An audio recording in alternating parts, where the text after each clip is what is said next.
मुंबई महापालिका सफाई कर्मचाऱ्यांचा काम बंदचा इशारा आहे। 8 जुलैपासून काम बंद आंदोलनाचा हा इशारा देण्यात आलाय। 9 जुलैला मंत्रालयावर यासाठी आता धडक मोर्चा सुद्धा काढला जाणार आहे। मुंबईमध्ये सर्वत्र कचऱ्याचे ढीग त्यामुळे साचण्याची शक्यता आहे। मुंबईकरांची कचरा कोंडी होण्याची शक्यता आहे। महानगरपालिकेनं घनकचरा व्यवस्थापन विभागाचं खासगीकरण करण्यासाठी निविदा काढली, तर मुंबईमध्ये 8 जुलैपासून काम बंद आंदोलन करून कचरा उचलणार नाही असा इशारा सफाई कामगारांनी पालिका प्रशासनाला दिलाय।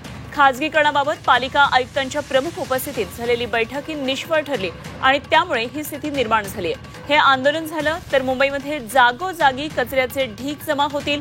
घनकचरा व्यवस्थापन विभागाच्या खासगीकरणाचे प्रयत्न पालिकेच्या माध्यमातून सुरू करण्यात आलेले आहेत आणि यामध्ये मोटर लोडर, सफाई कामगार, परिवहन खात्यामधलं खासगीकरण, कामगारांची भरती कंत्राटी पद्धतीने केल्यास कामगारांच्या नोकऱ्या जाण्याची भीती आहे आणि या पार्श्वभूमीवर म्युनिसिपल कर्मचारी कामगार सेनेसह सर्व संघटनांसोबत महत्त्वाची बैठक वीरमाता जिजाबाई भोसले उद्यानातल्या अण्णाभाऊ साठे सभागृहात पार पडली आणि यावेळी प्रत्येक संघटनेनं खासगीकरणाला विरोध दर्शवलेला आहे।